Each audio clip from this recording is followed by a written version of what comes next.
एक तो taxable value का आता है कि क्या होता है, ये क्वेश्चन हो गया कि जिसपे हमने 100 रुपये में सपोर्ट अगर लिया तो 100 रुपया, जो हमने जीएसटी लगाना है वो लगा दिया, तो ये हो गया 118 रुपये।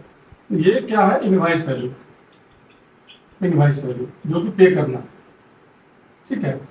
तो ये जीएसटी जब सेल वाले के, जो सेल करता है उसके लिए आउटपुट जीएसटी कहलाता है, और जो परचेज करता है यही इनपुट जीएसटी कहलाता है।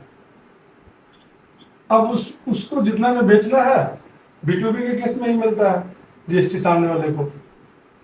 अगर कंज्यूमर है तो कोई बात ही नहीं, अगर उसको फिर से प्रोसेस करके या एज इट इज बेच रहा है तो वो अपना टैक्सेबल वैल्यू बनाएगा, मान के चलो 200 रुपया, उस पर जीएसटी लगाएगा, आउटपुट इसके लिए, अब ये भी सेल कर रहा है तो इसके लिए भी आउटपुट जीएसटी हो गया, तो ये 36 रुपया हो गया, 236 रुपया इसको पे कर, मतलब इसको आएगा।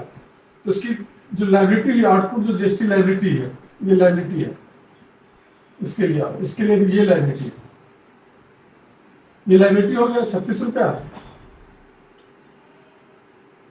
जो कि इसको पे करना है। लेकिन इसके पास आईटीसी पड़ा हुआ है जिसको बोलते हैं इनपुट आईटीसी, जो परचेज के टाइम में लिया था 18 रुपया,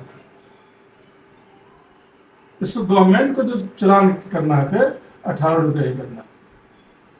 तो आपको टैक्सेबल वैल्यू पता चल गया, आउटपुट जीएसटी हो गया, पता चल गया, परचेज वाले के लिए इनपुट हो जाता है, जब वो सेल करता है तो उसके लिए भी टैक्सेबल वैल्यू सेम है, आउटपुट लायबिलिटी उसका बनेगा। ये दूसरा जो है वो इसका इनवाइस वैल्यू बन जाएगा, इनवाइस वैल्यू।